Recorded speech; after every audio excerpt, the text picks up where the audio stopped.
Hi, y'all. Hi, Danny Canal.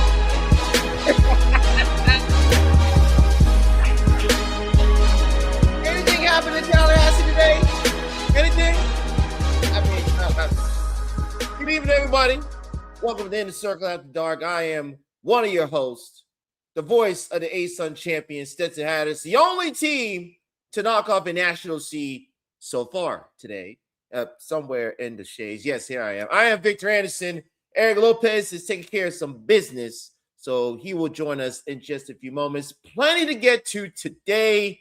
This game's still going on across the country, and we're certainly will give you updated right now, courtesy of the D1 Softball.com scoreboard, brought to you by Mizuno. All live stats of all the regionals going on right now. Got games still going on in the Columbia Regional.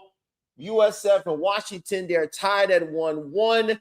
We got a nail biter going on in Eugene, St. Mary's, and Mississippi State. They are going to extras. They are tied at 2-2 in the top of the 8th.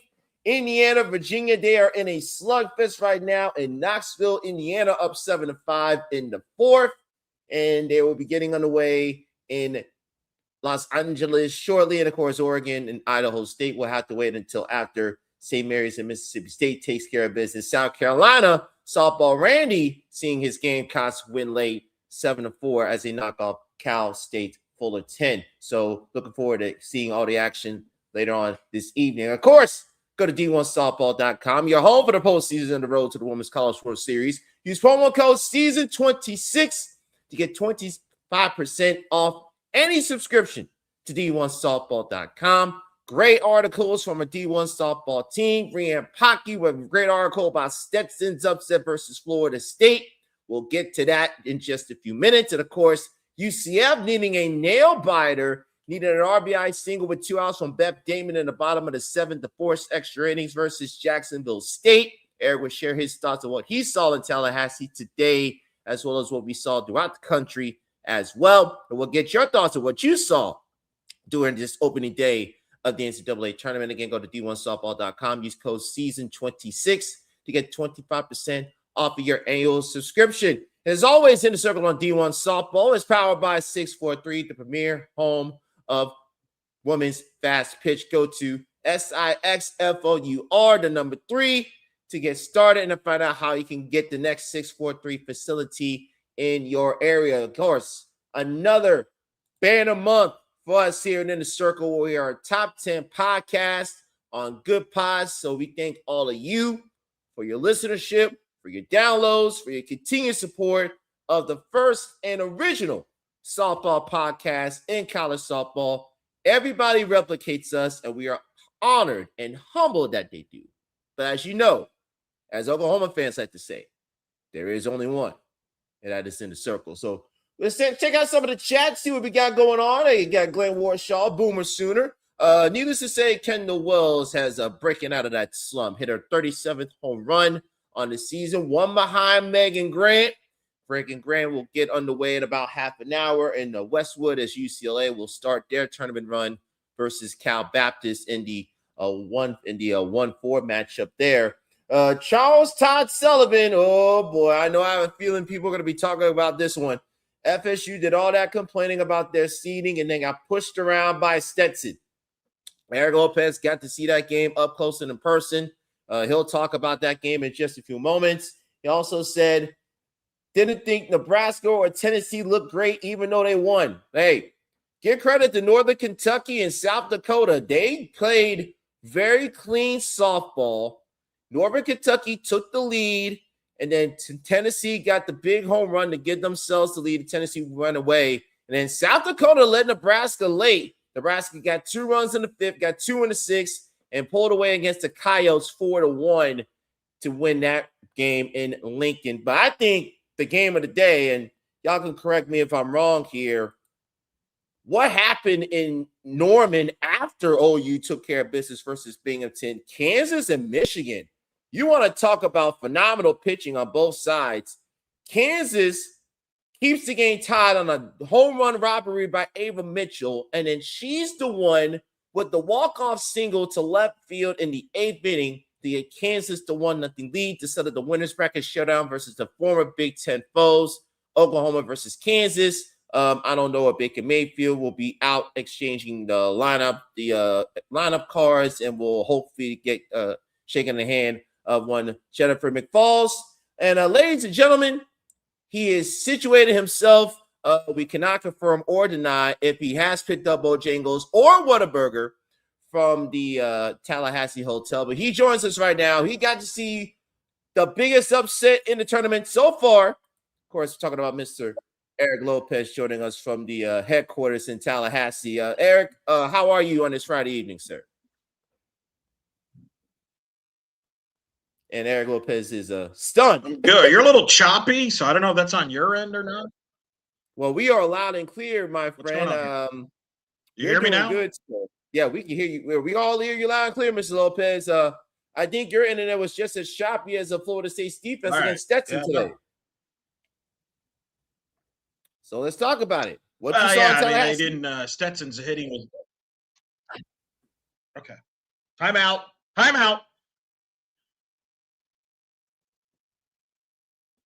I think Eric's internet is having an issue. So Eric, what we'll do, Eric will flip onto his phone as he's having some internet issues.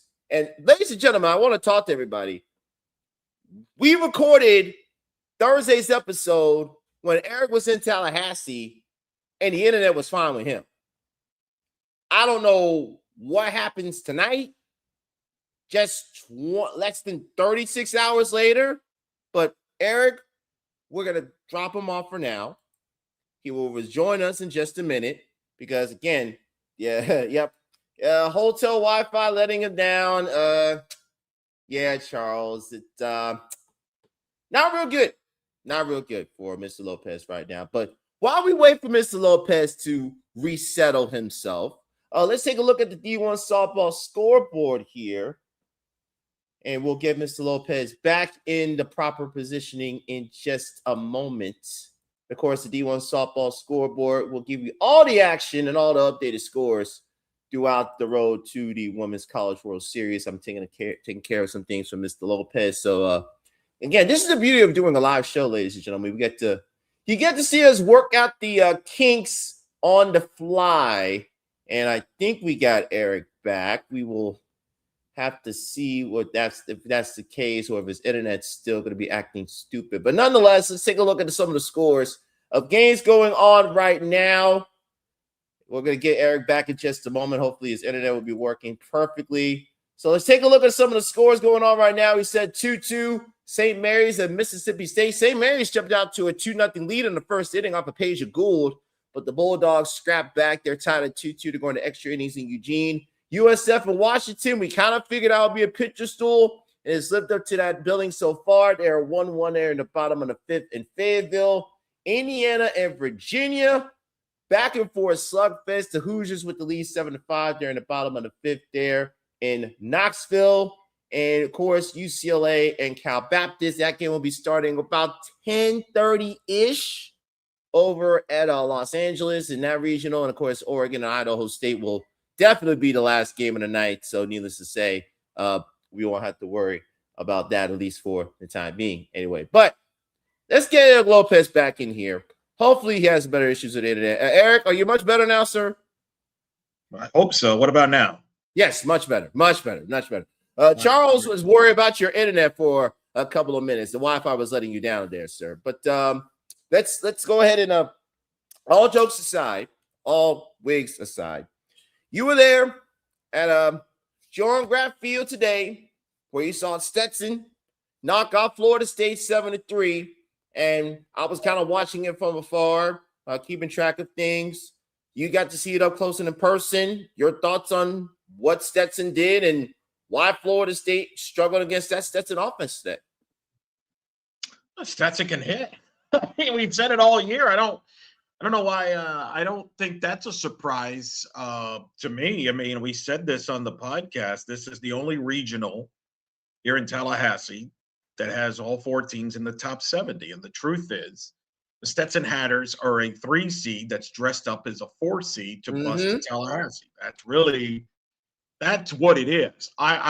So yeah, obviously it's surprising in that certainly Stetson had really played the long ball against the FSU two aces. It wasn't like FSU tried to backdoor this. They started Francis, threw Danley. Neither of them had answers for Stetson's hitting. Stetson looked confident. I was at Stetson practice. They were loose. And I think Shelly Cousins has done a nice job here of kind of saying, hey, you got nothing to lose. Why not us? We're playing relax. And their lineup is, I mean, this is one of the better jobs in the country that I've seen a head coach in Division I college softball developing hitters. This is not blue chippers. Like they would be the first to tell you that. But man, they can hit. I mean, they can hit. And really, FSU was fortunate. It was just 8 runs. That, to me, there was a couple of balls that could have gone out of the park. To me, the story, though, is Arnold and Braswell. That's really the two of them to contain FSU to 3 runs, getting some double plays, containing Issa Torres pretty well. To me, that was the story. I thought Arnold was really solid for them. I thought gave her a quality start. I thought they did a nice job bringing in Braswell the last 2 innings. And like I said, they weren't phased. I think for Florida State, we saw their pitching kind of look like it did early in the season when it scuffled a little bit. That was certainly interesting there, and I'll be interested to see how they bounce back on Saturday. The good, I do think this, and I've been in town since Wednesday. I do get it. Again, Vic, I think we may, I don't remember if we said it on the pod Thursday. A lot of people were sleeping on this regional. A lot of people were not discussing it. They were talking about other regionals like the Maya Johnson and Alabama having this tough regional and this or that. And I really think that people disrespected or just didn't do their homework or all of the above. Stetson and Jacksonville State, who I will include in there because Jacksonville State was an out away for making this a Jacksonville State Stetson regional winners bracket game. So I think this was a good regional. And unfortunately for Florida State, they found out the hard way. The problem is, and I was talking to some people about it because people were asking me about it. And that's because I'm kind of the de facto Stetson media here, basically. But basically, here's the problem. With all due respect to South Dakota, Nebraska basically sleptwalked through that game, and you could get away with that against the South Dakota team. Tennessee sleptwalked through Northern Kentucky. You can get away with that when you play a Northern Kentucky. In this state, in Florida, where I'm at, you can't get away with that against Stetson. It just can't. And that's where, to me, the bracket is still very flawed. I thought, and I think to me, this is an exhibit A of the bracket being in balance. Stetson should never have been a 4 seed. The only reason they were a 4 seed is because they wanted to bus them to Tallahassee. That's it. It's simple as that. I had them as a 3, but they wanted to squeeze in another team. And that's the issue with not seeding 48 or 64 teams. And I think we need to get back to that at some point. Unfortunately, if you're Florida, you look at, and this is the unfortunate break, okay? This is what's wild to me. Stetson goes to Tallahassee as the 4. Florida A&M goes to Florida as the 4. With all due respect to Florida A&M, they are not the same. They are not in the same radar. No. And I think that proves it. And listen, like I said, I've been impressed all year with the job that Shelly has done bringing power to the Stetson lineup, Vic. For many years, they were a slap hitting team, short game. Very station to station. Right. This is not that. And it's not just, we've talked a lot about Nicole Edmondson, but it's not just her, Vic. Talk about, to me, because I was impressed with some of the other players, and one in particular. I mean, you look at Chumbley today, 4 RBIs with a home run in the game. Logan, how many home runs did she? Talk about Logan a little bit for me. Logan Foreman, I want to remind everybody, she was a Division II. She transferred in from Division II Wayne State last year. Had 7 or 8 home runs in that previous season. She's now hit 16 home runs, 15, 16 home runs this year. And you look at the number, you see the numbers for Stetson.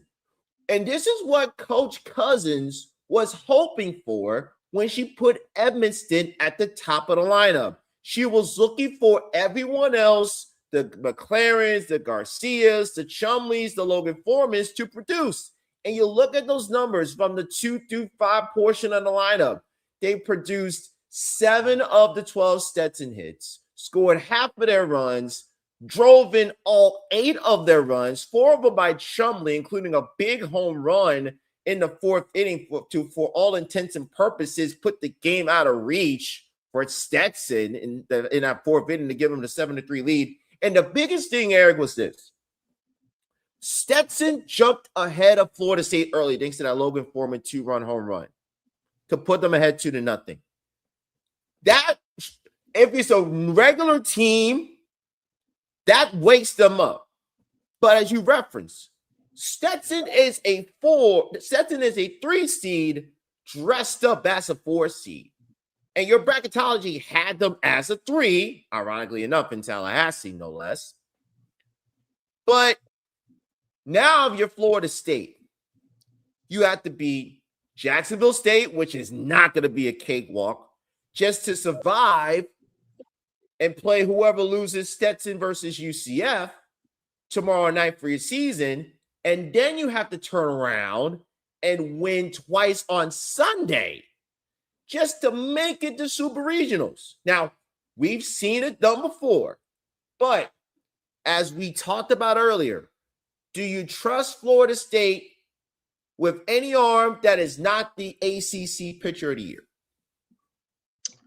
Well, I don't know about that. That's a little harsh. I think Danley's pitched well, but certainly, to me, they're going to have to swing the bats better. I thought they just didn't put enough pressure on the Stetson pitching there. Let's get back to that in a moment. We're actually going to play my interview with Shelly Cousins in a minute, but just in right now, Nadia Barbary with a walk-off single in the bottom of the 8th gives Mississippi State a 3-2 win over St. Mary's in the Eugene Regional. So Mississippi State was down 2-0 most of that game, came back, tied it up, went to extra innings, and Barbary just won it on a base hit. So we're going to give you updates as we go here. We're live. We're going to keep you updated on every live game until we go off the air here. So Mississippi State will advance to the winner's bracket game. A heartbreaking loss for St. Mary's, who controlled most of that game, but could not put away Mississippi State. So a 3-2 win for Mississippi State in that one. Washington, South Florida, by the way, 1-1 in the 6th. That is in the Fayetteville Regional. By the way, Oregon will play next. They have not played yet, I believe. They're still got to play. That's probably like a 10:55, 11 p.m. first pitch. Folks, newsflash: we're likely not going to be up. We're not likely not going to be on when that game starts.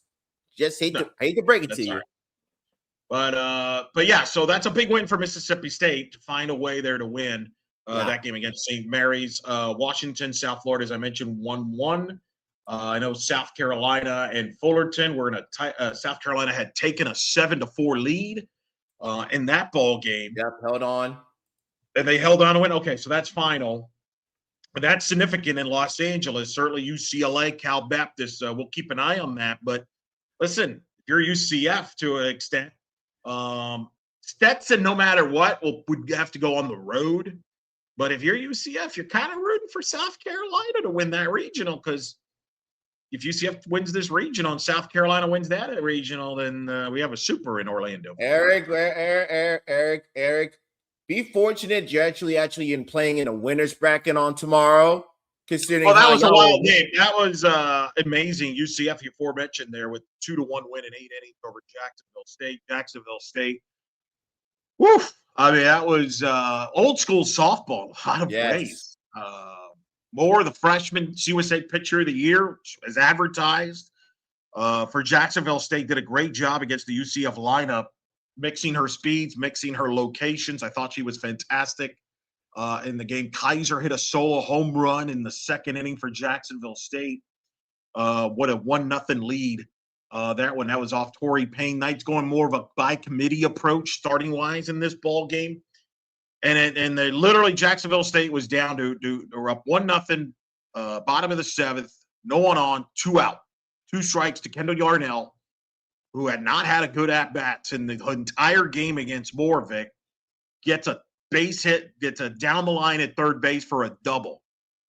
And now it sets the stage for Beth Damon, gives her an opportunity. She's down 2 strikes, drops a base hit in the left field, and ties the game up at 1-1. Birkenstock was brought in to pinch run for Yarnell. That was a big move that gets lost in all of this because I don't know if Yarnell scores on that hit, but Birkenstock does. And that's why UCF made the move to get Birkenstock, a player like her, in the portal. Ties the game up at 1.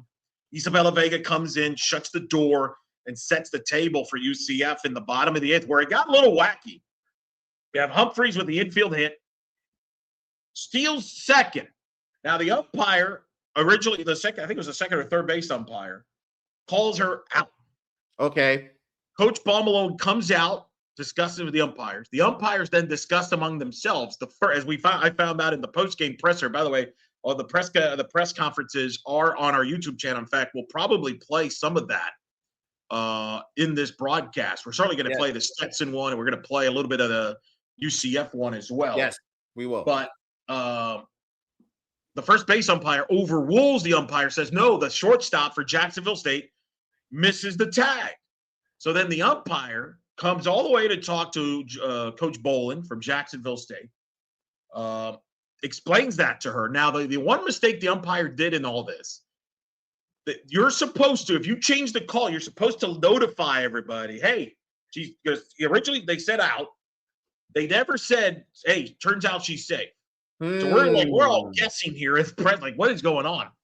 But you could tell based on how the umpire's talking to Julie Bolin and Bolin's reaction. And then they announced that she's going to challenge Humphreys leaving early. And everybody's like, wait, wasn't she called out? Like, turns out they overturned the call at shortstop in the infield there. And so therefore, in fact, we might play the Jacksonville State part there where I do ask Julie Bolin about a sequence. But anyway, so they overturn it. They review it. They say Humphreys did not leave. And then that sets the stage. Griffin hits a fly ball to center, tags Humphreys to third, and it sets the stage for maybe the new Miss May, the Miss Regional of UCF. Coco Jaimes, 3 hits, hits a base hit right up the middle, walk-off hit to win it 2-1 over Jacksonville State in a game where the Knights were down to their last strike twice in this game. To put that in perspective, this is 25th season of UCF. I believe it's the 14th, 15th NCAA tournament appearance. Yes. It is only the second time ever that UCF has won a game down to their last strike, down in the bottom of this in the 7th inning. Do you know the other one, Vic? Wow. Down to the bottom of the 7th. Down to the 7th inning, down to your last strike. There was one other time they have won an NCAA tournament game down to their last strike. I believe, if I'm not mistaken, you may have been there. What is that, 2008 with Allison Kime? Nope, that is incorrect. What is the answer then, sir? 2022 Orlando Regional, where Maddie Bejarano hitting was down to her last strike against Michigan in that winner's bracket game in the bottom of the 7th. And she delivers a double to tie the game up. They go to extra innings, 11 innings, and then Bejarano wins it with a walk-off base hit down the line at first, scoring Justine Molina to give the Knights a 2-1 win in 11 innings to advance to the regional final in Orlando. We know how the rest of that story is told. Yes. That's it. That's the only other time UCF has won and down to their last strike. And to your point, very fortunate that UCF was able to get out of there with a win. Yeah. With all that considered, and now we'll see how they respond against Stetson, noon Eastern on Saturday. So it's going to be wild to say that. Stetson UCF. Now, Stetson UCF, this is the 3rd time they will meet in the NCAA tournament regional. I would know. You were there for the first 2. Go figure. 2014, Stetson comes all the way back in the top of the 7th, Vic, to take the lead and win it as they come from behind and beat Mackenzie Audis, the former UCF Athletic Hall of Famer, couldn't hold the lead in the 7th inning. Stetson came back with Meredith Owen to win that game, just to get to the winner's bracket game. But then Stetson loses to Florida in the winner's bracket game, has to play UCF in an elimination game where the winner goes to the regional final. And UCF hangs on to win 8-6. Stetson hit a ball that was right center that looked like was going to be gone. And if it's gone, Stetson wins on a walk-off. Instead, it was a catch by Mariah Garcia, center fielder for UCF. And the Knights won it 8-6. So my point is these two teams have a lot of drama when they play. Yes. I think the biggest thing, Eric, is Stetson hung in with UCF when they played less than a month ago at the Plex, a game that you and Alex Powers called on ESPN Plus, where UCF cut the lead down to 1. Coach Sidney Malone forced to bring in Isabella Vega to close the door. Stetson had the go-ahead run at the plate in the 7th inning, and UCF held on to win. The one thing, Eric, I do have to bring up about Stetson again is this. Now, I don't think a lot of people know this about the Hatters. Stetson has 21 come-from-behind victories. That's the most in the NCAA. So if Stetson falls behind early, they're not going to be fazed by the situation. They're not going to be fazed by the moment. And the fact that they handle FSU in rather comfortable fashion today gives them even more confidence, knowing that, hey, we hung in with UCF at their place, should have beat them. Now we have everybody clicking on all cylinders, and Stetson will likely be the home team. Which is a joke, by the way. That is a joke. Okay, go ahead. That is ridiculous. How? How in the world Stetson should be a designated home team? For what? They're the 4th seed. Why are we still doing this nonsense? What are we doing? Why are we still doing the nonsense of busting teams with their win on 400-mile radius? That's a whole nother subject for another day. But anyway, here we go. But I don't even get started. Before we get Eric in the mood, let's go ahead and listen or watch some of the press conference Eric was there earlier this afternoon with Stetson, head coach Shelly Cousins, Amber Chumley, and the winning pitcher Haley Arnold as Stetson picked up the victory versus Florida State, their second ever win in NCAA tournament history. And of course, you can watch the full press conference on our Inner Circle YouTube channel that you're doing right now.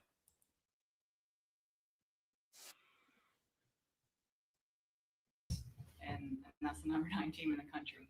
So we knew it was going to be a battle. We knew it was going to be a fight. The thing about them is they're not going to back down. They're going to bow up and they're going to have fun. And I think we saw that today with just how free we were playing. And I again can't explain how proud I am of them for coming out and getting that. That's a historic win for our program. Open it up for questions. Amber, tell me about that home run there off Jazzy there in the 3rd inning. I went up there. Honestly, I was sitting change because that's what I was getting most of the time in my first at-bat.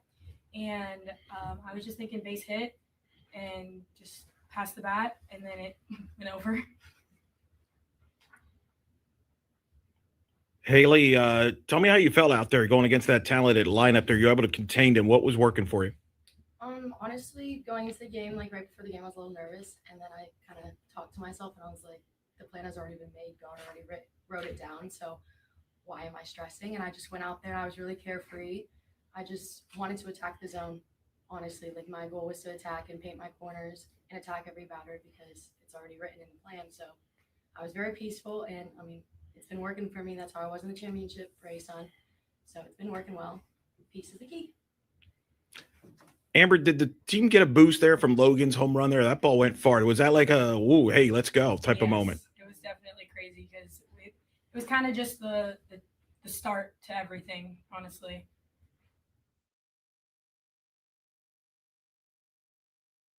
As we referenced, you can watch the full interview in a full press conference of Stetson and Florida State and Jacksonville State and all the press conferences of the Tallahassee Regional exclusively. That's my one-on-one with Shelly Cousins on socials on D1. Yes. Softball. Yeah, check it out on D1 Softball socials as well with Eric's interview with the ASUN Coach of the Year, Shelly Cousins. Eric, let's get to some of the other results that took place around the regionals today.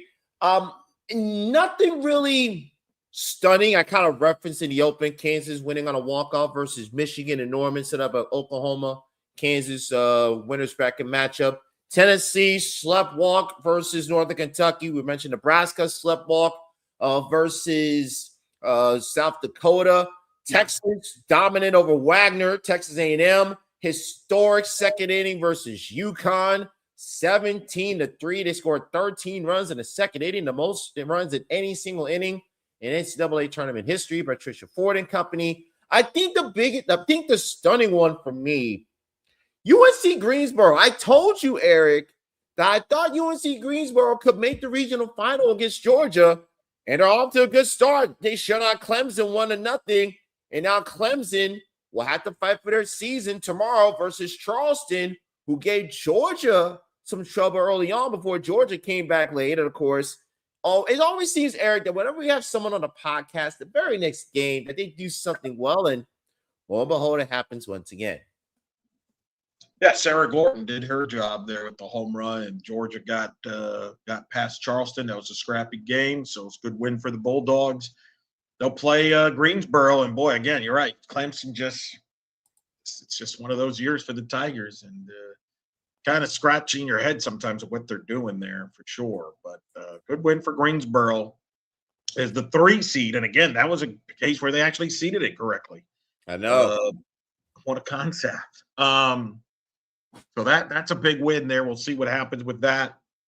Others results here as I'm looking here. Virginia's threatening. That's been the wild game here in this evening block. Virginia and Indiana. Yes. Hilton has 2 home runs for Virginia in that ball game. It's they have a couple on. And it's 7-5, I believe. Indiana with the lead there. That's in the Knoxville Regional. Yes. Where the winner will take on Tennessee in the winner's bracket game. Tennessee struggling again offensively, 3-1. That's to me the question with Tennessee moving forward. Yeah, and Eric, I think you brought this up when we were kind of going through our regionals and making our picks on Thursday's show, which you can listen to wherever you get your favorite podcast, that your concern was the Tennessee offense. And I talked to Brian Rice, the voice of the Lady Vols, on Monday's episode, and he brought up the same issue. Can Tennessee's offense get back to the offense that we saw them pre-conference and early part of the conference schedule? We didn't see that today. They're going to need that offense to wake up against whoever wins against Indiana and Virginia. Otherwise, Tennessee can find themselves like Florida State possibly playing for their season on Saturday afternoon. No doubt. Update, by the way, from Fayetteville. South Florida just got a base hit up the middle. 1-1 ball game. Bulls with the runner at first in the 7th inning. And 1 out. And I'll say this, Vic, this game has worked into Ken Erickson's type of game. Low scoring, trying to manufacture a run. That's a base hit down the line. Fair ball. And the Bulls have 2 on and 1 out. Oh, boy. Here in the top of the 7th in Fayetteville. Oh, boy. And, yeah, Bulls cooking here a little bit. We'll keep you updated here as we do here on, what are we calling this? The Friday night recap? We should call it in the circle. Friday night recap. That's right. And by the way, ladies and gentlemen, we're going to do this thing all over again tomorrow night at 10 p.m., where we're going to recap all the results of Saturday. Why? Are you guaranteeing I'll be back by then? I mean, I got 3 games tomorrow. As long as Mother Nature is cooperative and your Wi-Fi, your hotel is cooperative as well, I think we'll be able to make it work tomorrow. Morgan Reimer still in the game for the Huskies. She's thrown over 100 pitches. Yeah, she's been working. She's wiggled away out of some sticky situations tonight. Winner of this one will take on Arkansas, who beat Fordham earlier today. Kansas, I'm glad you brought up Kansas. That's a good win for Kansas. 1-0. I was surprised. The pitching was way better. Controlled those two that game with those 2 offenses. I thought there'd be a lot more scoring, but yeah, Ava Wallace, who had a great game defensively and offensively. That's a base hit to left center. Erickson's going to send the runner, and the Bulls have taken the lead. 2-1. The throws into the backstop. Nobody's at, and now Reimers tags the runner at home plate. She's out. She's out. Oh my goodness! What a crazy! And the Bulls have taken a 2-1 lead, but the Huskies get a run as the Bulls are trying to get a little baby. They thought nobody was covering home plate, but Reimers did a good job getting there in time for the tag. Oh my goodness gracious! You see, ladies and gentlemen, you don't get that from any other show. It wasn't Reimer. Wait, no, Reimer actually got the errant throw. Is that who caught that? Was that who's 16? DeBoer? Was that DeBoer? Yeah, DeBoer was the one who made the tag from first covering home. Wow. And a base hit to right field, and the Bulls add a run, and they lead 3-1 now. Oh, South man. Florida. 3-1 lead for the Bulls. 2-run seventh. Ken Erickson softball at his best, ladies and gentlemen.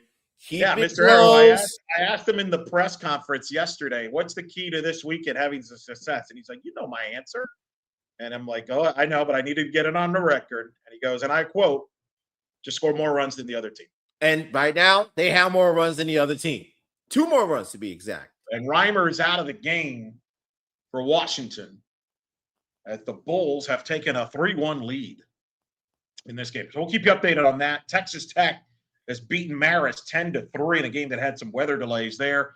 Mm-hmm. They'll take on Ole Miss. Vic, Ole Miss beats Boston 8-6 in Lubbock there. I didn't know the story there, and a little more higher scoring than I would have thought there. That kind of worked to Ole Miss's advantage. Well, let's remember, Eric. Ole Miss has a lot of big bats, and we talked about Doherty and Boston, how they can swing it with the best of them. I think the biggest part is that Picard had trouble taking on a SEC caliber lineup, and now Boston will take on Marist, 2 of the top 10 teams at our D1 softball mid-major top 25. As your mic is muted. Yeah, no, I was Joe Assanio and Ashley Waters. Yes, 2 longtime friends of the podcast. Tough one for Boston there. He scored 6 runs. Usually that's enough, but yeah. Ole Miss, credit. Yeah, so Texas Tech will play Ole Miss in that one. Florida did run rule at FAMU. Yeah, 12-0, and they'll take on Georgia Tech, Vic, which more Ali Morales, scrappy. I think she kind of Ramuno is in the game for Washington, by the way, the senior pitcher in relief. The runner at first 2 outs, but Georgia Tech with a 1-0 win. They beat Azu and Texas State. So it's Georgia Tech and Florida in the winner's bracket game there. Yeah, we'll see what happens there with Rothrock going against Georgia Tech, but a good win for the Yellow Jackets there in that ball game. Arizona State, without Kenzie Brown, shuts out McNeese. They run roll McNeese. That's big. You were talking about all the A&M runs they scored. And I hope they saved a couple because they're going to get Kenzie Brown at 100% on Saturday. I think that was probably the most impactful results, simply because if you're Arizona State, you only need 5, and Kenzie Brown didn't have to throw a single pitch. So she's fully rested, and she's going up against an A&M offense. And Eric, you officially went on the record and said, if Arizona State plays the way they played in Oklahoma City last weekend, that they can win this regional. And no doubt in my mind. Here it is. Here it is on their racket. Here it is on their racket tomorrow. And big opportunity. I mean, this worked out. Go with Loopy to start the game and pitched well. And that's the thing. A lot of people were asking me today during the UCF game, why is Coach Paul Malone not starting Vegas? Because you can't. It's very difficult to win a regional with one pitcher, and you got to get some innings from somebody else. And I thought that was smart from Arizona State to go ahead and say, you know what, let's see if we can win. And my guess would be their plan was, hey, if we have a lead and it's close late, you're bringing Brown to close, kind of like what UCF did with Vega against Jacksonville State. But they didn't have to do that. It reminded me a little bit, in fact, of last Saturday, where Arizona State was playing Oklahoma State. They didn't start Kenzie Brown, but they jumped to a big lead, and they were able to hold off Oklahoma State. Never had to throw Kenzie Brown in that game, and we saw what she did the next day, and you saw what she did against Texas Tech. Yes. And those were and we kind of referenced this, Eric, during the season. It's what Arizona State does in the non-Kenzie Brown starts. Yep. That will lead them to success. And that was a perfect example of it today. You don't have to pitch Kenzie Brown. You're winning at 5. Kenzie Brown gets a full day of rest, and she gets ready to go out against Texas A&M tomorrow, with a chance to go into the regional final as well. Yeah, Bobby, you can watch Arizona State's press conference after the win against McNeese on our YouTube channel as well. Yes, you can. Yes. Great, such a good win. Good win for them, especially beating McNeese in College Station. That's a solid win. McNeese will take on UConn in the elimination game. Yeah. It felt to me, all things considered, as USF will be you're going to the bottom of the 7th. They're in commercial break in Fayetteville. I'll keep you updated. I got it on my hotel here. It's a big TV, so it's a beautiful thing. Gotta love the big TV in the hotel. 7-5 Indiana's up against Virginia. They're in the bottom of the step. Oh, take that back. 7-7. Virginia has tied it. Here we go. Who hit it? Who hit it? Virginia has tied it 7-7. My guess is Hilton again because she already has a game tying 3-run home run. Well, she has 2 in that game. So yeah, see if you can get the box score up. So let's see. So it was a ground ball off the pitcher that knocked in a run. So the rare 1-4-3 put out that scored Green to tie it up at 7. And Cabral got hit by a pitch. So the bases are loaded for Virginia with Hickey at the plate. 7-7 game, bottom of the 6th. I've got it on. Bases loaded, 2 outs, bottom of the 6th. Cabral just got hit, like you mentioned. Indiana's pitching's been questionable all year. This is it. Remember, keep in mind, Virginia's the home team for this game. They're the higher seed. Yes, so they will have the final at bat if they need it. Yep. And of course, the winner will take on Tennessee. Then, and if you're Tennessee, as we talked about earlier, you sleepwalk against NKU, which is a very solid team. Wins the Horizon League again for the second time in 4 years. If you're Tennessee, you better have your offense swing. Otherwise, you're going to find yourself in a precarious situation late in that ball game with the chance to go for a regional final on Sunday if you're not careful. So that offense really needs to get rolling for Tennessee today. But they'll have Pickens available tomorrow, so I think that'll be the biggest difference. And Long out here in the bottom of the 7th trying to close it for the Bulls. Gets a foul out for the first out here in the 7th inning here for the Bulls. Again, the winner will take on Arkansas tomorrow. And I think a lot of people are finding out right now, Vic, why Ann Long is an American Conference Pitcher of the Year. And another USF pitcher that Ken Erickson has developed into a really good pitcher. And Eric, I want to ask you this. I feel USF, if Long goes to and I know Ken Erickson won't answer this question if it's asked him tonight.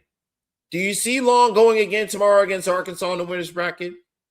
Or at least having her available? Oh, she definitely will be available. We'll see. I think he's worried about 2 outs right now. He's going to tell you he's going to worry about where he's going to eat dinner first. And then,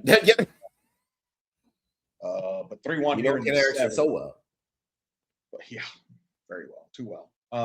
Too well. I will send you the Zoom link, though, if you want to ask him yourself. I think I'm good. Thank you, though. Okay, let's check. By the way, they are getting ready to start over in Westwood with Cal Baptist and UCLA. And, of course, Oregon and Idaho State. That probably won't be starting for another 10 minutes. So 10:57 the Oregon game, 10:57 Eastern. Our friend Kenzie Fowler will have the call of that game. So late night for her. Well, I wish her best. I got to wake up early for a regional 12 o'clock. Yeah, I will be probably in Tennessee. Virginia is a 1-2 count, bases loaded, 2 outs here in the bottom of the 6th.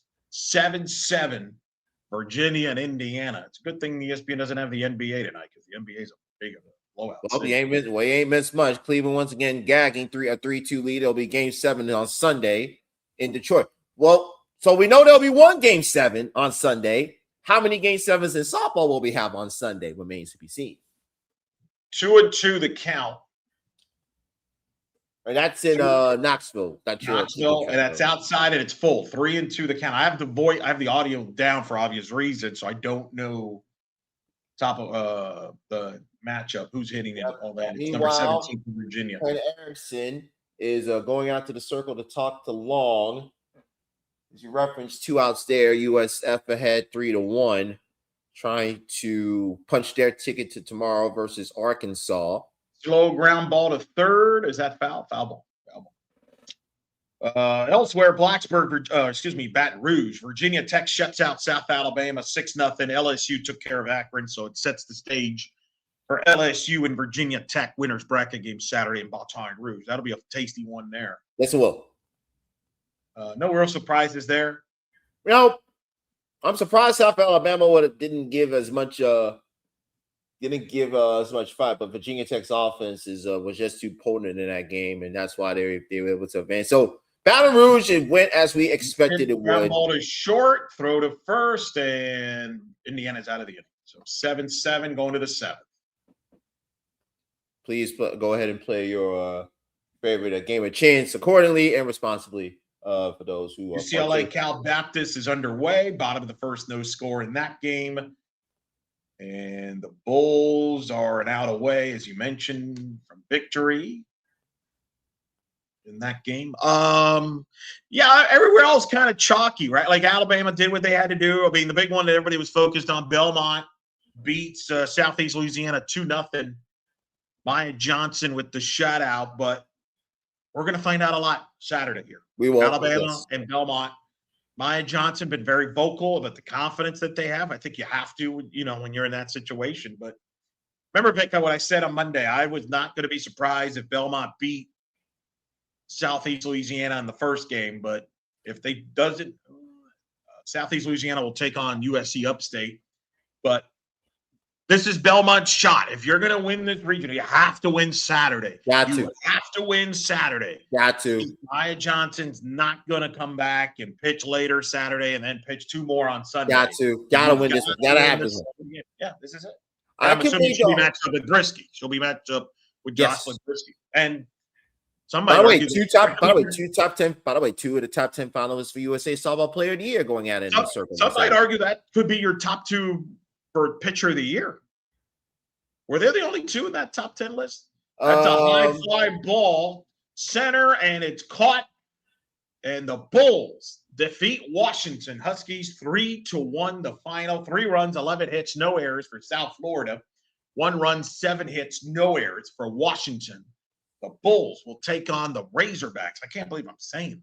It's true. It's true. It's true. In the winner's bracket game in Fayetteville, while Washington continues its slide, Vic, going into this regional, they were just free falling, and that continues. They'll take on the good news for Washington. They'll take on Fordham, so they should win that, but you never know. But then they should be the fresher team going against South Florida. But I to answer your question earlier, you got to throw Ann Long. That's your best shot, is to beat Arkansas's Ann Long. Yeah. And maybe we get a Robin Heron, and the storyline, and Robin Heron, the Arkansas ace, is from the Tampa area. So that is a storyline in itself. And Ann Long, 7 innings, 1 run, 7 hits, 5 strikeouts. So good win for the Bulls as they get to the winner's bracket game and beat Washington 3-1. Not a surprise, though, right? If you've been following this closely, I'm no one surprised that the Bulls won this. No. Not with Ann Long. Not at all. Not at all. Let me ask you this question then. Sure. Which team is under the most pressure in the winner's bracket tomorrow? Is it Maya Johnson and Belmont versus Alabama, or Ruby Malin and Oklahoma State versus Stanford? Given how Stanford already beat Oklahoma State twice in the opening week of the season in California. I don't know. I mean, no one is expecting Belmont to win, so I don't think there's pressure there. Maybe eternal. The Ruby thing we've talked about. Obviously, you mentioned Oklahoma State put up big numbers in their win against Eastern Illinois. Stanford took care of Princeton, so this is the matchup. With respect to the other 2 teams, we're expecting this to be maybe a best 2 out of 3 between these 2 teams in this regional and Stillwater. So, if you're Oklahoma State, your best case here is to win. It's a must win in that you don't want to have to be forced to potentially have to throw Ruby 3 straight games between Saturday and Sunday to win a regional. You would like to stay on the winner's side and keep her fresh, where Stanford maybe has some other options. That's going to be a dandy of a game there. But I'm going to tell you 2 other teams that I think has pressure. Mm-hmm. Arkansas has pressure. Yes. You're going to face Ann Long. And I'm going to tell you one I wasn't expecting, but based on how I saw them play today, they need to play better, and that's Nebraska. Like, I know they won the game, but I would argue that no national seed was worse today. And that sounds weird because I know Florida State lost, and I saw it with my own eyes in person. Okay, out of the national seeds that won today, which all of them have. I'll be quite frank with you. I think Nebraska was worse than Florida State. Like, if Stetson played Nebraska, Stetson would have crushed Nebraska. That's how bad I thought Nebraska was.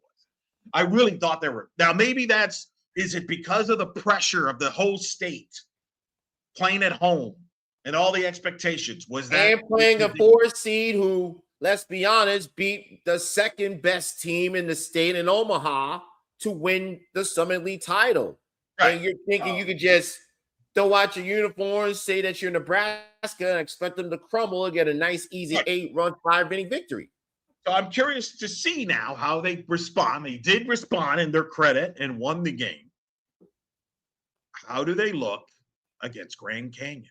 Once again, Wiley took care of Louisville. I guarantee you, if that Nebraska team gets off to a sluggish start tomorrow against Grand Canyon, they're going to find themselves playing for their season, likely against Louisville. I agree. That's what I'm saying. Now you're in now. Now, again, maybe this was a wake-up call. Maybe they'll be more relaxed. They got that first under their belt. But there's expectations there. Big expectations. Like, you lose that regional, it is catastrophic for that program. Disastrous. I'm sorry. You disastrous. Yeah, so that's the question. Ellie Goins, by the way, hitting for Indiana. She's hit 2 home runs, 4 RBIs in this game. Jade Hilton has hit 2 home runs, 5 RBIs in this game. We've already had today 7 players in the regionals that have hit 2 home runs or more in this game. What in a game? Yeah, so we probably the home run count is probably like 60. There was a stat in the Fayetteville they were showing in the USF Washington game. You had 10 shutouts, you had 10 run rules, you had 3 walk-offs, now 4 with the Ole Miss victory, and I believe 63 home runs. And probably that number is like 66, 67. And by the way, and of course, only 1 national seed so far has lost, that being Florida State. But 2 others did not look good. That was Nebraska. Breaking news, Jordan Woolery has gone yard for the Bruins. Wow. Clearly upset about your prediction, your pick of Megan Grant for player. I mean, hey, she got Big Ten Player of the Year. Right. And by the way, Woolery's on pace. I saw a stat where she's on pace for a ridiculous, like, hitting, 500, like 30-plus homers, 100, like something ridiculous numbers. Like, man, I mean, I'm just saying, I wouldn't count her out of the National Player of the Year. I would. Yeah. And what's interesting, Vic, I mean, with Florida State, if they were to lose this region, I'm not counting them out yet. I still think FSU can win this region. I think that's a big mistake if you're counting FSU out. I'm not.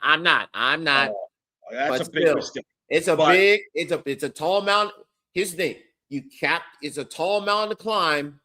You got to take that first step against Jacksonville State, who they know how close they were to playing that Saturday winners bracket game against Stetson. And here's the biggest thing, and Eric, please correct me if I'm wrong. Is Florida State going to be the visiting team Saturday afternoon in that elimination game against Jacksonville State? Based on the stupid rules, yeah, probably. So if you're Florida State, you got to jump out to your early lead. Get a couple runs early in the first. Yeah, absolutely. No quite. Well, and remember, Jacksonville State's ace board today through 8 innings. 7+ innings. How much? About 123 pitches. How much does she have left? Who do you go after? How do you respond after such a crushing loss where you're a strike away? Twice. I kind of like FSU in that game, to be honest. I really do. Yeah. I expect FSU to come out flying. And then it just depends. I mean, this UCF Stetson game's huge. I mean, if Stetson wins, it's their first ever regional final in program history. Yep. And if you're UCF, it's a path you've never had before in Tallahassee where you're in the driver's seat. They've never been in a driver's seat in a regional on the road. The only time they've been in the driver's seat was at home. So there's a lot for both. I've been at both. I mean, it's going to be a wild game, UCF Stetson. And no, I don't know who's going to win. It's going to be a tight game, and it's going to probably come down to who leaves more runners on base, quite frankly. Stetson left 8 runners on base today. How many did UCF leave today when they won?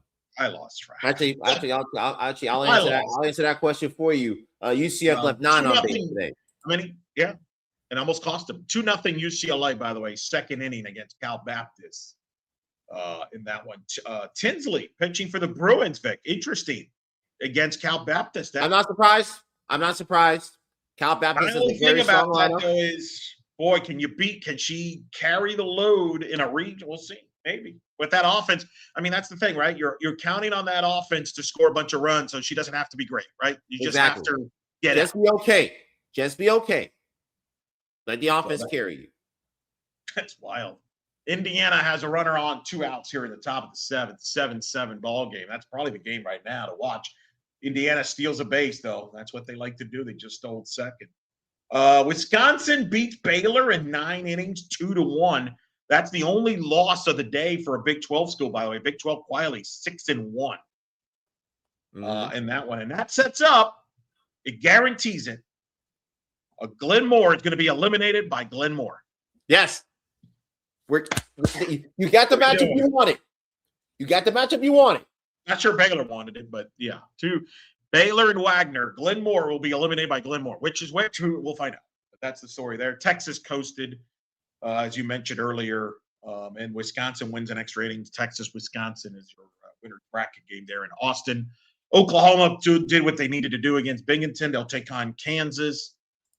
Joanna Harton is arguing about something right now with the umpiring crew. I wonder if she's arguing. Is she arguing whether they left early? Is that what she's arguing? Or was she arguing that they called it a ball and it's 3-1? Either way, she's not happy. In fact, she's not happy to the point where I think she may have just gotten a warning. Yeah, she is livid.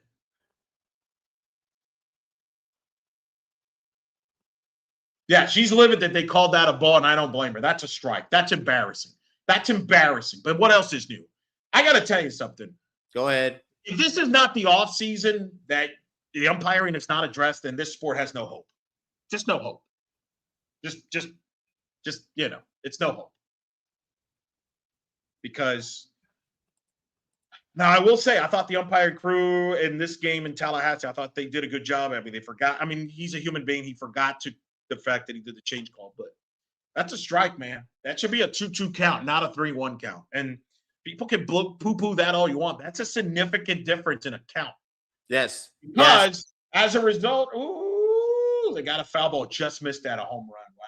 She just got hit it over a little overly aggressive there. Come on, man. We got a strike zone should not be complicated. There's a rule book that tells you what the strike is. Follow it. That's all. Yeah. Follow it. Yeah, don't have your interpretation of it. Follow. I'm actually to the point now, Vic, and they won't do it. But although college baseball, once again, is ahead of us, they're doing this at the SEC tournament. Bring the robo-umps. Yeah. ABS. And no, I don't care if the umpires get embarrassed. I want them to be embarrassed. They need to be embarrassed. Maybe that's what it'll take to get them to be competent in their job. Maybe that's what it'll take, right? That part. Oh, that's all we ask.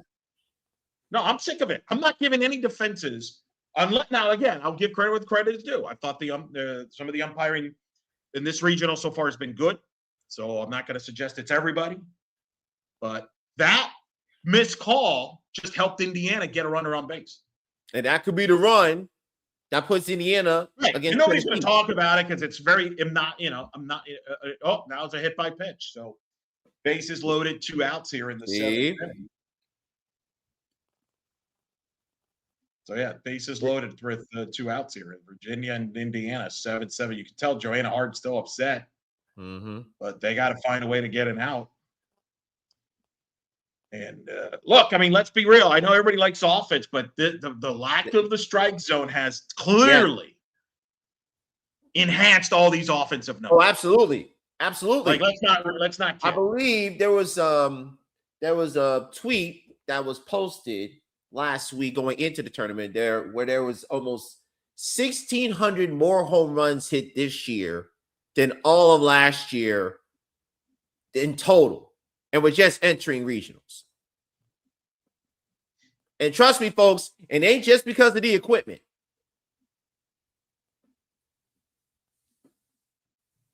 Ridiculous. Got a ball and a strike here. Bases loaded. Also, look at this. Charles Sullivan says, also move the fences back.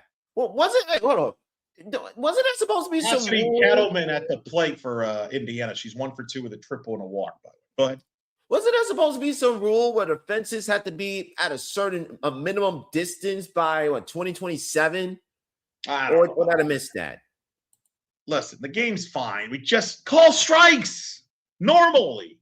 Yes, that's all. That's all. And meanwhile, Idaho State has a double.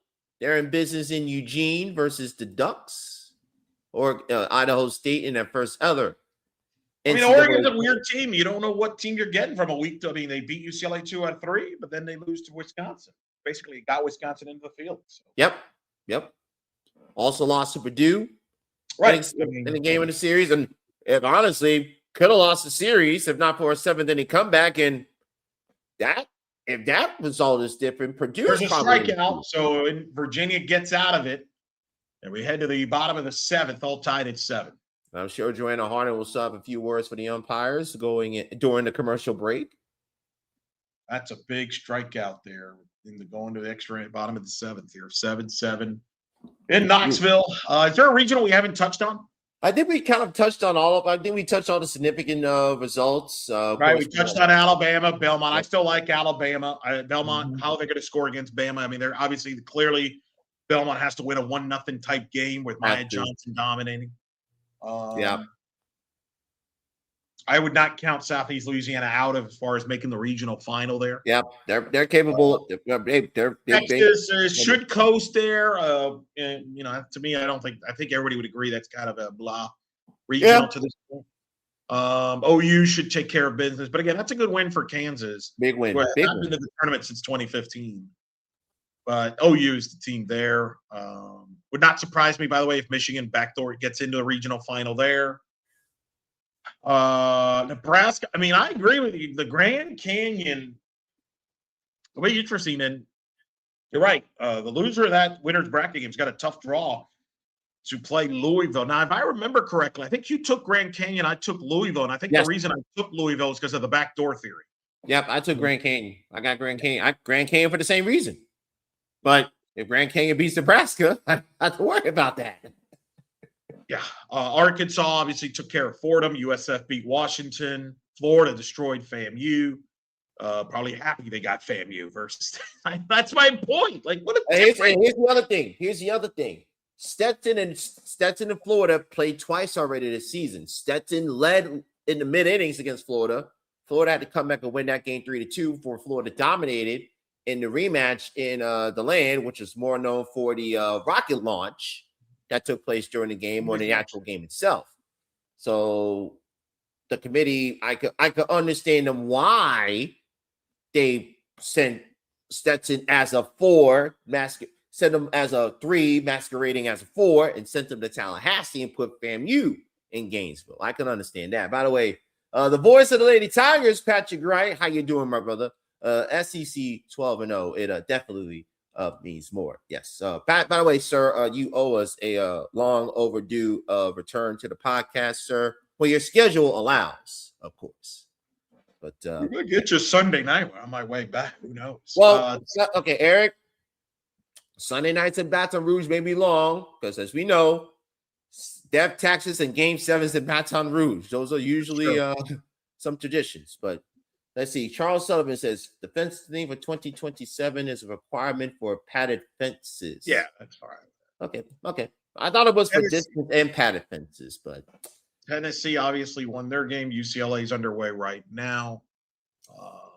And it looks like Idaho State has taken an early lead versus Oregon at the Jane. You got Georgia took care of Coastal, although that was tight. Greensboro upsetting Clemson. Idaho State up 1-0 over Oregon. Yep, Texas Tech took care of business. Duke wins. Arizona wins over Marshall. We haven't touched on that one. Arizona did find a way to win that game against Marshall 7-5. Thought Marshall played well. Arizona made more plays. Give them credit. So that's a good win for Arizona. Arizona Duke. We'll see how that goes. I'm looking forward to that. We talked about Oklahoma State went against Stanford. We'll see how Ruby does, Vic, against the Cowgirls against Stanford's offense. I think Oklahoma State's going to have to score. I think Oklahoma State's going to have to win a game here, like 8-6 in one of these. Yep. I just don't know. I don't see Ruby shutting them down every time. I just don't. It will be a fascinating Saturday, Mr. Lopez. And Arizona State, it's going to be a really good one there. And then LSU, Tech. So you got some nice winter bracket games. We do. And it'll be starting off at noon with Stetson versus UCF in Tallahassee. Boy, Clay Madvick, man. Clay Madvick. Upsets happen when Clay Madvick's called it. Wasn't he the one that called the year that Grand Canyon beat UCLA? I think he was. Yeah, I really do. We have to look that up. I think he was the play-by-play. Him and Watley, I believe, called the UCLA upset loss to Grand Canyon. That was the one where UCLA went 2-Q, that regional. Yep. I think Madvick was in that one. Yeah. So good news if you're a Stetson fan potentially, but Even nonetheless, Ray Wilson. yeah, a lot of praise for Mathick and Wilson on. Good. I met both. I met Raiden in person. Good. Clay's Clay's an intense broadcaster. He kind of reminds me his style is like mine, where he's just very locked in, focused. Minnesota guy. Oh, he does a great job. Really happy to see them here in Tallahassee. Good. But of course, you can follow not only Mr. Lopez, but the rest of our D1 softball crew with the regional breakdown. Go to d1softball.com. Use code season26 to get 25% off any subscription to D1 softball. You get all the latest scores from all the regionals, courtesy of the D1 softball scoreboard presented by Mizuno. And of course, another top 10 month for us and In the Circle on Good Pos. We don't take this for granted, ladies and gentlemen. We know there are many other outlets that try and do what we do, but you continue to come back to us and you tell your people, and we appreciate it. We are thankful. We are humbled by your support. We have a long day tomorrow, but we're going to go live again tomorrow. Will there be a wig? Will there be trash talk? We know there'll be a lot of softball. We know there'll be a lot of press conferences available on our YouTube channel. So go ahead, hit that subscribe button, hit that like button, share with your friends. Let them know that we In the Circle are going to take care of you all the way to Oklahoma City. So, Ms. Lopez, get your sleep. The Hatter, yes. The win. Let's stay until let's see how this Virginia game ends right here. Oh, yeah, bottom of the seventh. Virginia has the winning run aboard. Aubrey Hooks is re-entered the game. Or no, yeah, is she re-entered? Or is she? But yeah, I think she's re-entered the game, so she's going to pitch. Oh boy! Plus, we still owe the UCF presser. We got to play a portion, especially the play in the bottom of the eighth over Humphreys at second base. You heard Coach Paul Malone deserve a response on that. Okay, sure. Matter of fact, let's go ahead and get that fired up right now, while we wait for Indiana. By the way, Idaho State is Idaho State is head 1-0 on Oregon. 2 on, 2 out in the first in Eugene. As we look to get you cleared up. So Hooks here about to finishing her warm-ups. Runner at first, bottom of the seventh. 7-7 game. Virginia and Indiana. Cal Baptist has gotten on the board. It's 2-1 now. UCLA. That could be a long story. Remember, didn't we do a pod where like Cal Baptist was up on UCLA, or was it Long? No. That was Long Beach State. No, that was Long Beach State. That was Long Beach State that was up on UCLA, and UCLA put up 2 touchdowns with 1 extra point. Alex Call at the plate here for Virginia. She squares the bunt. Bunts. It's a good one.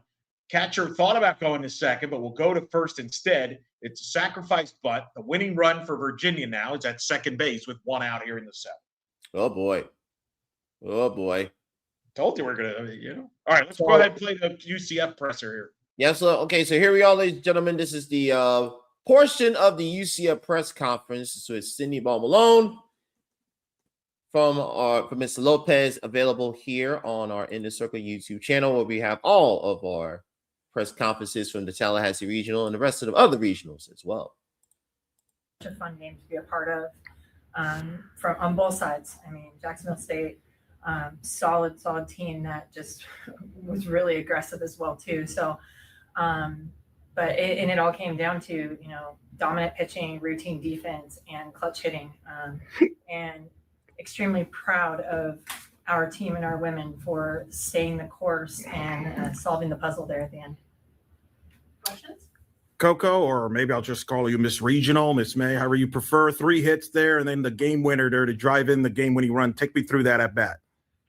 Before the at bat, Coach Bear told me, be ready. You're going to be put in the same position that I was in the previous inning or 2 innings ago. So just being prepared to do my assignment, do my job, whatever the team needed of me.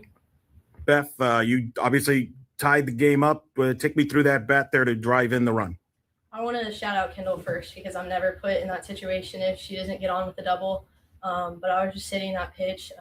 We came into the game with a plan, and then we flipped it to that pitch, and I didn't swing out at my previous at bat, and I was just looking for that, and I hit the ball.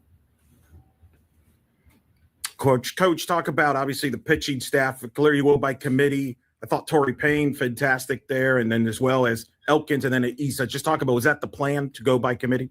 Yeah, I mean, we know that postseason it can get crazy, and all of our pitchers have done very well over the course of the year.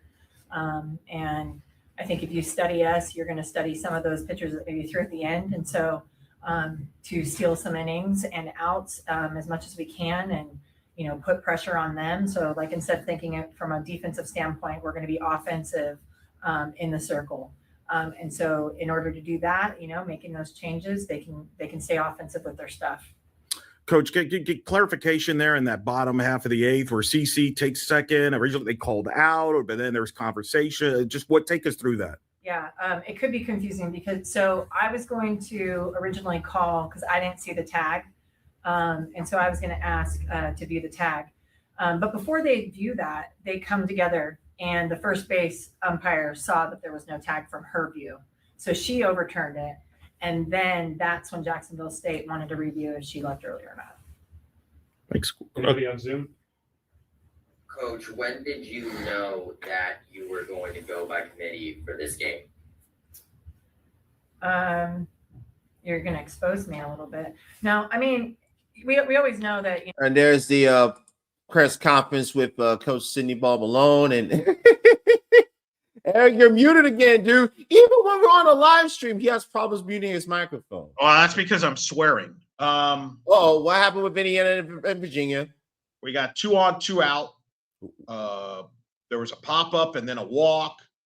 It's an 0-1 count right now, so that's why I was yeah. What'd you think, Vic? What'd you think of Coach Ball Malone's? That was the response to the bottom of the 8th of the play I was talking to you about. Valid point. I can understand why she wanted to do what she did, and she gave a very thorough kind of. Oh, that's up the middle. Bates hit. Bates hit. They're going to send the runner. The throw home is in time, and she's out. She's out on a perfect throw to home, and we play on in Knoxville. Oh my goodness almighty! What a dart! And it's 7-7 after 7. Free softball in Knoxville. Let's see here. Single was drilled right up the middle, but it was so well hit, Vic. And perfect throw to the outfield. There's no obstruction there. Good tag by Van Brandt. And did she make the tag? I think so. We're going to review this. I think she's out. But they might review it. Ooh. I would review it. What do you think, Vic? I don't know if you're watching the play or not. No, I was watching. I'm watching Oregon and Idaho State right now. That's what that's the beauty, ladies and gentlemen, of having 2 of us. Because Eric can watch one game, I'm taking care of the other game, and we're understanding UCLA would like to take care of business against Cal Baptist. They're up 2-1. I think she got the tag in before the hand touched home plate. I think this will stand. They are reviewing the play, though. They are reviewing the play. See, aren't you glad we stayed with this? I mean, you want good call. Good honorable by you. Well, I owe you minutes. I was late, and then I had internet issues for somehow. But this is true. Plus, somehow I'm having fun with this. I mean, I'm sure I'll feel it. I'll feel it in the morning. But I'm old anyway, so it's all. I'm gonna feel it one way or the other. You'll be fine. All right, review is in. The umpire's coming. I'm expecting this to stand or be confirmed. Yeah, it's confirmed. It's out. We're going extra innings in Knoxville. 7. Great throw. Smart. And I understand why she sent her, but it was a hard hit ball. It was a good throw and a good tag. Throw was a little wide, but perfectly executed. And I think that's a good call. The tag was made before the hand touched. So 7-7 going to the 8th. What are you seeing and what's going on in Oregon? So right now it is 1-0 Idaho State. They just got out of the bottom of the first in Eugene. Let's stay on until the bottom of the hour. Okay. And let's talk about Saturday's games. Let's do that. As things break here, we will update you guys as something happens. So we have 3 games going on right now? Oregon? Yes, 3 got Oregon, Idaho State, you got Indiana, Virginia, and you got Cal Baptist and UCLA. Okay. So we're not going to stay with the West Coast games, folks. Sorry. That's Vic might tomorrow on Sunday night. Who knows? We may both have to out of necessity. I don't know where I'll be on Sunday. You'll be somewhere. I don't know where. On my way home, somehow, some way. I hope. So let's talk about some of the regional winter games on Saturday. Let's start Alabama, Belmont. Vic, does Belmont pull the shocker here? What are you expecting in that game? Alabama's going to be the visiting team again because, as Scott Van Pelt famously said, once upon a time. That makes a lot of sense. Thank you very kindly. But Belmont has to jump on Alabama early. They cannot. No, you're not catching Bama. You fall behind. It's a wrap. Yep. Exactly. The game you're going to be at, Stetson versus. Well, we'll get to that last. Let's get to that last. Let me ask you this question. Let me follow up. Does Belmont make it to regional Sunday? They backdoor their way. I think they lose to Bama. I think Southeast would be more of a backdoor. Right. I'm going to stay with that too, by the way. I'm sticking with Southeast Louisiana, who beat Upstate and then beat Belmont. And Maya's going to throw every pitch. I know it. But it's going to catch up with her at some point, I think. We'll see. Yeah. All right. Let's go. Let's move on. Next region. Let's go to Knoxville. I mean, obviously, we'll skip on Knoxville because we don't know who Tennessee will. Well, if you're Tennessee, though, you're hoping they play all night. Yep. Play 13 innings. I saw where the winners bracket games not till 3 in Knoxville. So it could be a long night in Knoxville, Vic. We'll probably be on the air like at this hour tomorrow night, and they're going to still be on probably. Right? What else is new? just like tonight. Yeah, that's my guess. But anyway, Nebraska. I like Tennessee. I like Tennessee versus the winner of this game. Yeah. Just because I'm going to trust. I'm assuming Pickens starts. I assume Pickens will be good, and I gotta think Tennessee's gotta break through and score some runs. Right. Mm-hmm. They need to, because if Pickens has an off day and the offense is off. Right. No, you're 100% right. Let's go to Lincoln. Nebraska, Grand Canyon.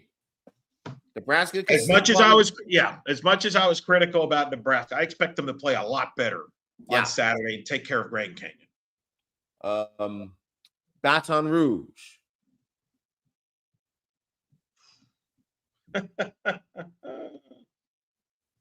What time is that winner's bracket? Let me find that out for you. Yeah, let me know, because obviously I don't know when I'll be back in my hotel, but I should be back hopefully at a reasonable hour. That'd be one of the games I'd like to watch if it works out. Probably not though. My guess is it probably won't. They'll probably put that earlier than I would have liked. Let's see. LSU. Patrick's saying they're playing 1 o'clock. 1 o'clock. 1 o'clock. 1 Eastern, noon Central for Patrick Wright, who's tuning in. Yes. That's a great game. I mean, it's a great game. I'm going to go LSU. That's a pitcher's park. Both teams have good pitching. That should negate some of the Vatek's power. Yeah. But I think it's a hell of a game, Vic. If you ask me, that's a game. That's a really good matchup. That's a really fun game. That'll be a fun one. Arkansas, USF, and Fayetteville. I like Arkansas. I think they'll scratch enough runs against Long and shut down this USF offense. If you're Arkansas, you better, because it could get really tricky if you somehow lose that game. Mm-hmm. Because then there's a lot of questions that start bubbling. Mm-hmm. It's not a regional that you necessarily like. I still like Washington, believe it or not. I still think Washington can get to the regional final because I don't know if Ann Long can throw 2 games. And I don't know if Kent would allow her to throw 2 games, at least not 2 full games. Right. Maybe have her available to close a game. Right. I think you're going to see the other arms. You know, it's funny. Like Sarja's kind of been an afterthought with this team. You know, former Stetson Hatter that you know very well, Hannah Marine. Mm-hmm. But we see her at some point on Saturday for South Florida. But I like Arkansas. I think Arkansas, just too much firepower on that one.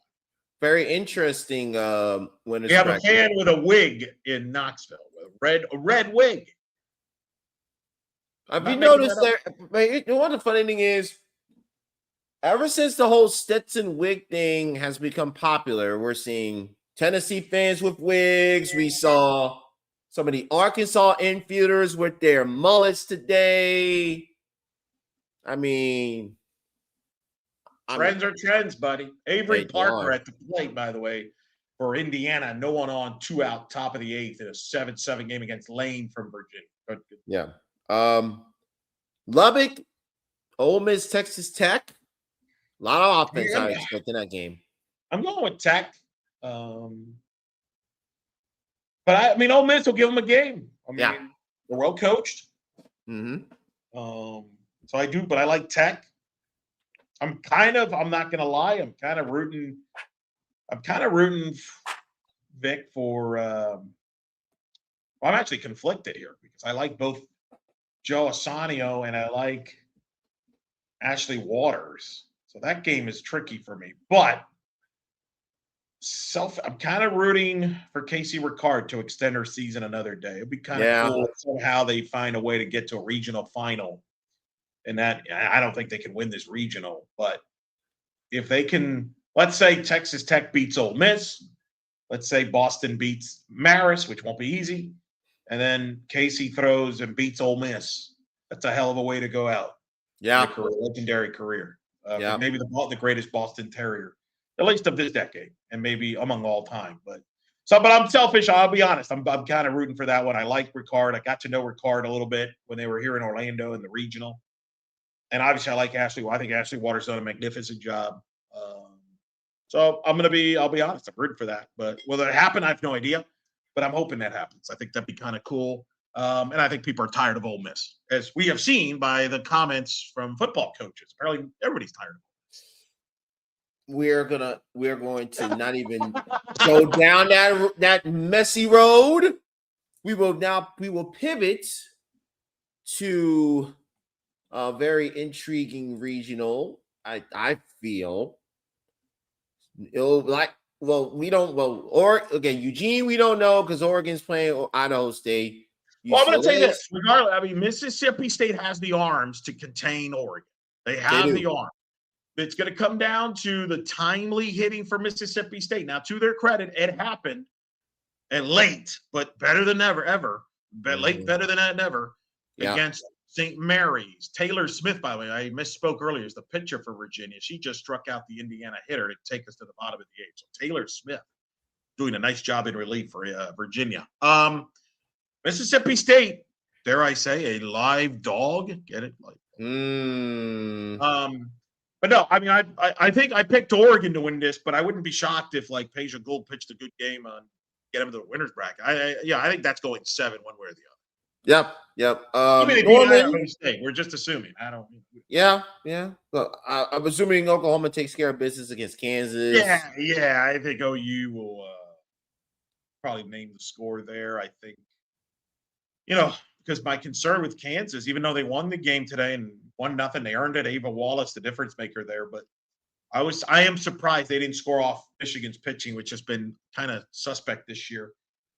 I mean, they got to score some runs against OU to have a shot at all. Otherwise, I think OU got a pretty good draw. So. Greensboro, do they have a shot against Georgia? I mean, Charleston kind of gave them a blueprint. I mean, it was 2-0 Charleston going to the bottom of the 5th, and then Georgia Bats woke up, led by this past Thursday's guest, Sarah Gordon, with a 2-run homer to go ahead home run. So the Georgia Bats got going. No, I think Greensboro will give them a good game. Greensboro can pitch, but I'm not going against Georgia's Bats. Come on. Nope. I would pick Casey Ricard over Allie Dubois as the greatest Boston Terrier. Yeah. Yep. Absolutely. 100%. Not even close. Yep. And let's get to the game that you'll be at, Mr. Lopez. UCF Stetson.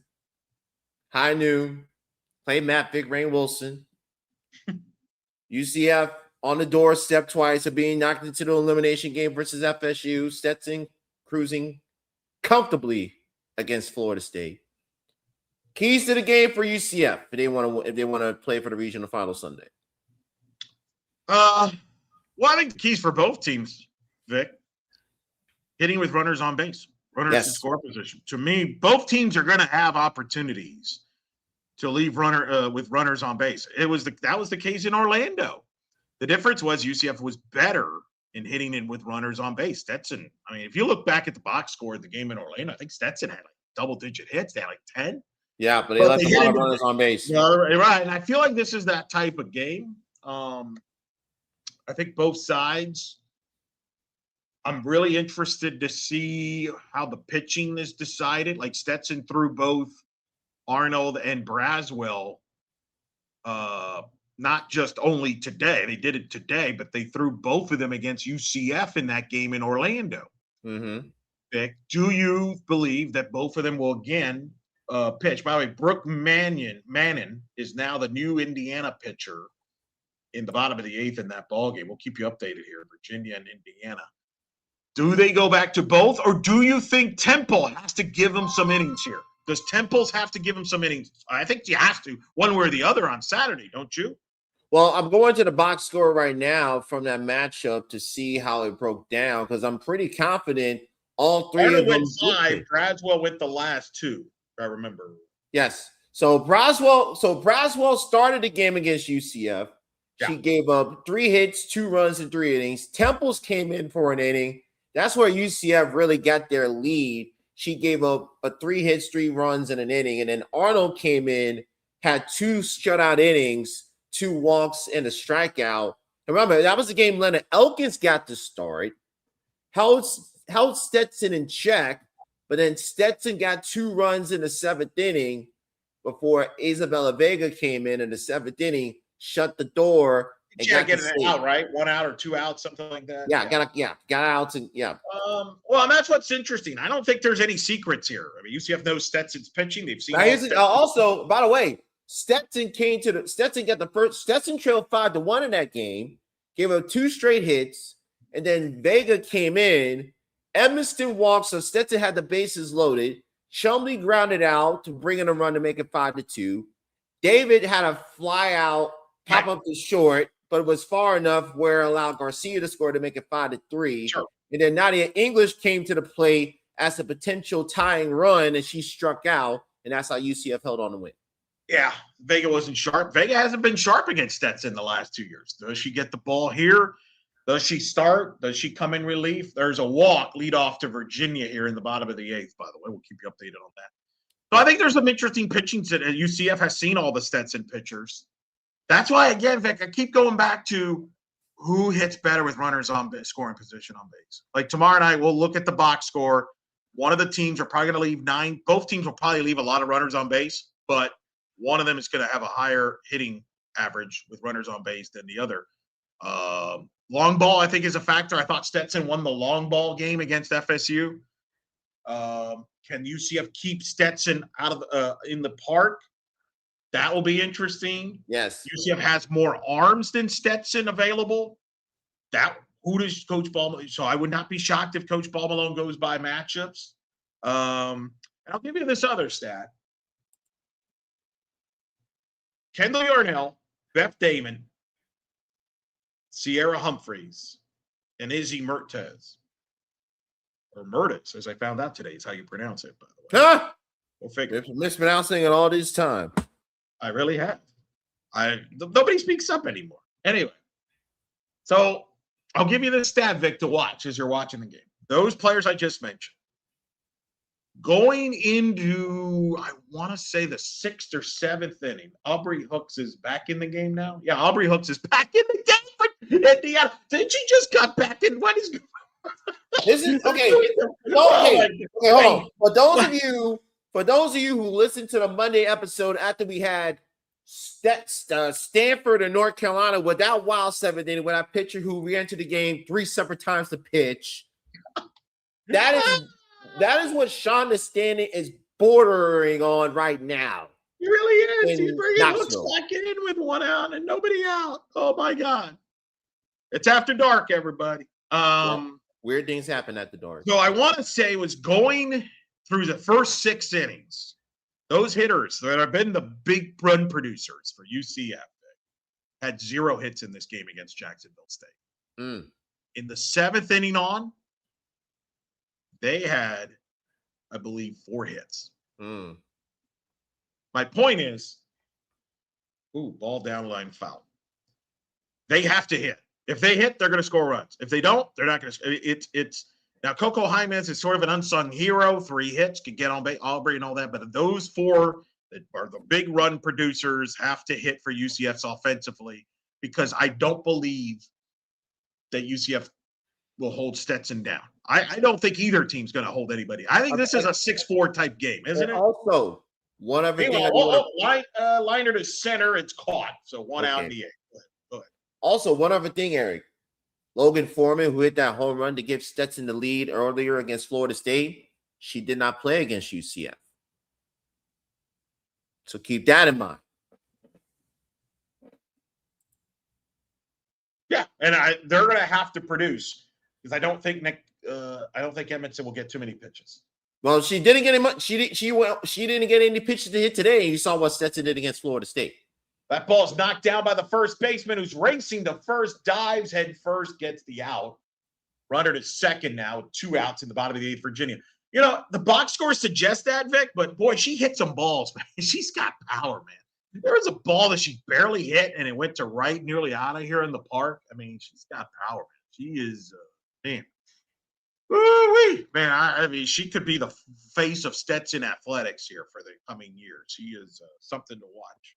I can make And the again, argument. that's why I think Stetson's got a shot here, because they can score runs. And, man, they're really swinging the bats really well right now. And But Coach Paul Malone is a very good pitch caller. So it's got, look, it's Stetson. Anything can happen. And Stetson's playing with ultimate confidence right now, especially with the run that they made in the ASUN tournament. And I think Haley Arnold, if you were with us earlier, she mentioned it in our press conference that you can watch again on our Inner Circle YouTube channel.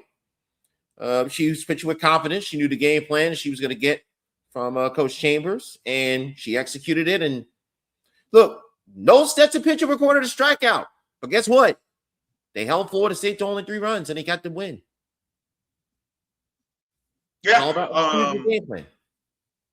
Yeah, I think it's gonna be a good game. Let me ask you this: Do you think the loser of that game can still make it to Sunday? Ooh. I have more confidence that UCF could than Stetson, simply because the depth of UCF's arms. Stetson has really gone the last 4 games with just Ava Braswell, Haley Arnold, Ava Braswell. If you have to use both of them twice on Saturday, I think you got to use Temples at some point. I'm gonna throw a real wild card out there. Here's a fly ball deep right field. It's carried off the wall. And Virginia walks off Indiana on a walk-off double with a 3-2 pitch. And the Cavaliers come all the way back and beat Indiana 8-7 in 8 innings. Despite 3 errors, the Cavaliers advance to the winner's bracket game, beating the Indiana Hoosiers 8-7. What a win for Joanna Harden and the Cavaliers on another walk-off today, Vic. How many walk-offs? 5 walk-offs today. 5 walk-offs today. Mayhem indeed. Now, what are we doing here? What are we going to review something here? No? Okay. Are they going to review the runner left early? Are they going to review the runner left? Oh. I am so sick and tired of coaches, and especially late in games, because we saw Jacksonville State do this on a Beth Damon game-tying RBI in the 7th inning, that they challenged that the runner left early from second.